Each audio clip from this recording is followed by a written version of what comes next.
Bem, eu entrei na segunda turma de arquitetura, um curso que foi inaugurado em Belém em 1964, e eu entrei na segunda turma em 1965, né? Alguns professores queriam que eu fizesse medicina, porque eu era muito boa aluna de biologia, química, não sei o quê, mas eu disse que não, digo que eu não queria viver a minha vida vendo coisas feias, doença, parará. Eu queria alguma coisa bonita. Na realidade, eu gostava de desenhar, já gostava de desenhar, né? E aí, quando eu ouvi falar de arquitetura, eu comecei a me interessar e foi então que eu optei por fazer a faculdade de arquitetura, que estava no iniciozinho em Belém, né?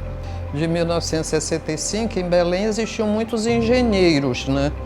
Então as pessoas confundiam um pouco, são parecidas as profissões, né? Confundiam com engenharia, né?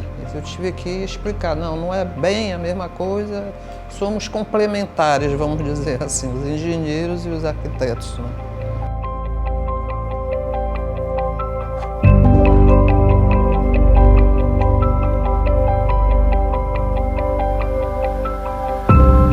O período na faculdade foi muito bom. Nós tínhamos os professores, como eu estava começando a faculdade, os professores todos vieram de fora, do Rio Grande do Sul, Rio de Janeiro, mais do Rio Grande do Sul, arquitetos recém-formados, ou não tanto lá no Rio Grande do Sul, que vieram para cá. Então nós tivemos uma relação muito boa com esses professores, sabe? Então a relação entre os professores e os alunos de arquitetura nessa época foi muito próxima, foi muito intensa, foi muito boa. Tanto que tem muitos escritórios de arquitetura que reúnem professores e alunos, sabe? Que depois que os alunos se formaram, eles acabaram montando um escritório junto com os professores, né? A vida profissional, bem, eu comecei algumas coisas como estagiária em alguns escritórios de engenharia. Freire Melo foi o primeiro, que ainda está o escritório até hoje aí, né? Mas quando eu me formei, eu me formei em dezembro de 69 e em março de 70 o meu pai morreu. Então houve uma mudança brusca na minha vida. Mas, por um acaso, houve também uma contratação de arquitetos para trabalhar num Serviço Federal de Habitação e Urbanismo, CERFAL era a sigla. O governo federal queria mandar pessoas profissionais para as cidades do interior do estado para fazer relatórios, fazer um diagnóstico sobre essas cidades, o que é que essas cidades precisavam, o que é que essas cidades mais necessitavam para fazer um programa de ação. E eu me inscrevi nesse trabalho e viajei o estado do Pará muito, né? Eu fui para Santarém, para Cará, São Félix do Xingu, para tudo quanto é lado. Eu digo que eu tive a experiência de andar embaixo da hidrelétrica de Belo Monte, antes de ser inundado, obviamente, né? Então foi uma experiência muito boa, porque me fez conhecer o estado, né? E ter logo uma experiência de planejamento regional, que no final acabou sendo o meu foco maior, não em construção de prédio em si, mas no planejamento do espaço regional.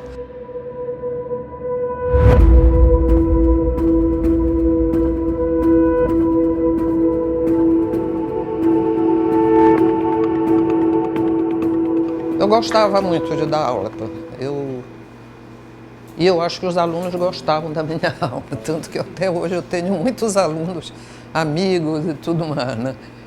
Então, eu passei por várias, eu dei aula de várias matérias na universidade e acabei no planejamento urbano, planejamento regional, história das cidades, que chamavam evolução urbana, eu gostava muito.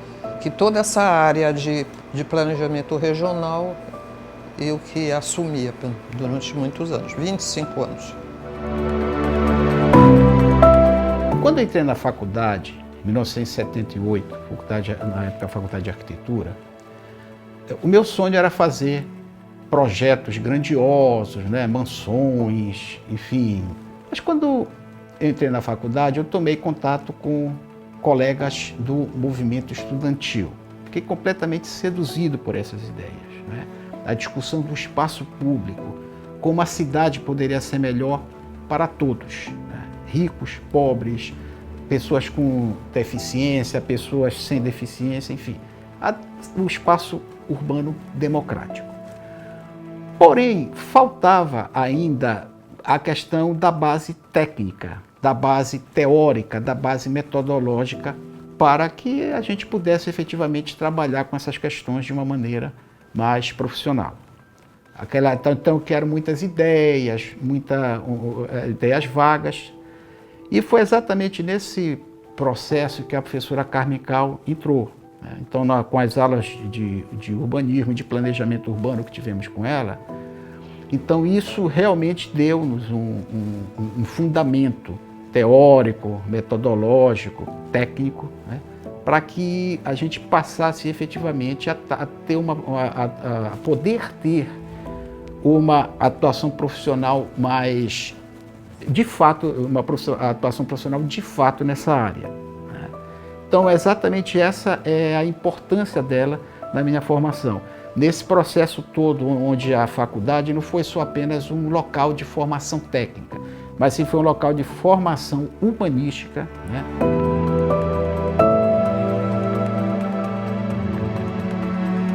Em 1997, eu entrei para o governo do estado. Aí eu voltei para aquela coisa do início da carreira, do estudo da região, o estudo do espaço regional. Porque eu trabalhei numa secretaria, nessa época foram criadas umas secretarias especiais. Secretarias especiais era o seguinte, tinha uma secretaria especial e várias outras secretarias executivas que tinham alguma coisa relacionada com aquela especial, para que houvesse uma coordenação única daquele setor. E a partir daí eu trabalhei o resto da minha vida profissional e posso dizer que até hoje eu continuo trabalhando no governo do estado e a minha atuação é mais nisso. Junto com companheiros lá, eu digo que nós fizemos o primeiro Google Maps do estado do Pará. Nós fizemos um estudo do estado do Pará, estudo esse que orientasse o governo em como investir em infraestrutura. Nós desenhamos todas as estradas, mostramos as condições de conservação que elas estavam, identificamos ligações rodoviárias que estavam sendo necessárias, né? Identificamos portos que precisavam ser melhorados para poder haver um fluxo de transporte no estado do Pará melhor, né?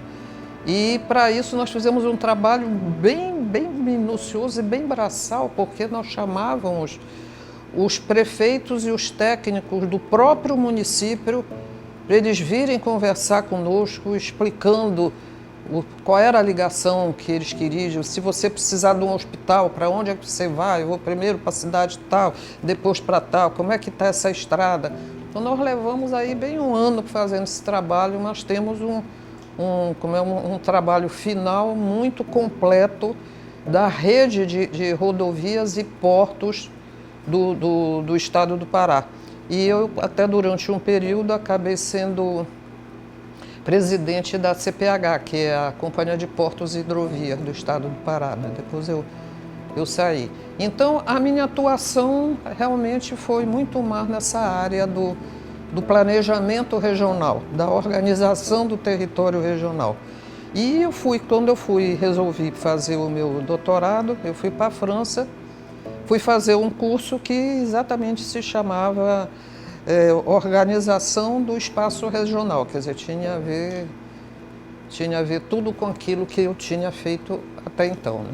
E aí voltei, passei 3 anos, voltei e continuei trabalhando até hoje.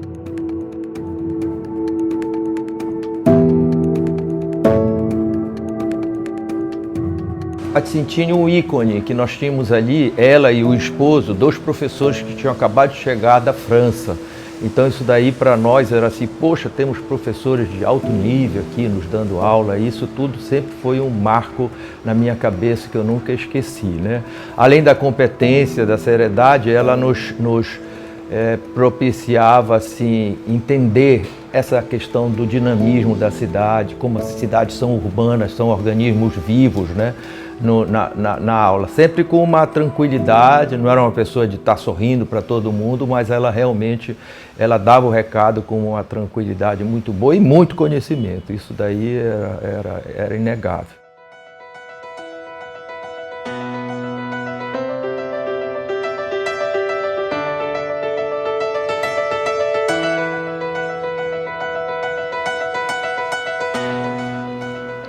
A arquitetura foi a minha vida, né? Desde que eu entrei na faculdade em 1965, toda a minha atividade profissional foi voltada para os vários ramos de arquitetura, porque a arquitetura é uma profissão muito diversificada. Então, a arquitetura, ela abre vários caminhos. É uma profissão que ela te dá várias possibilidades de caminhos diferentes. Tem o ensino, né?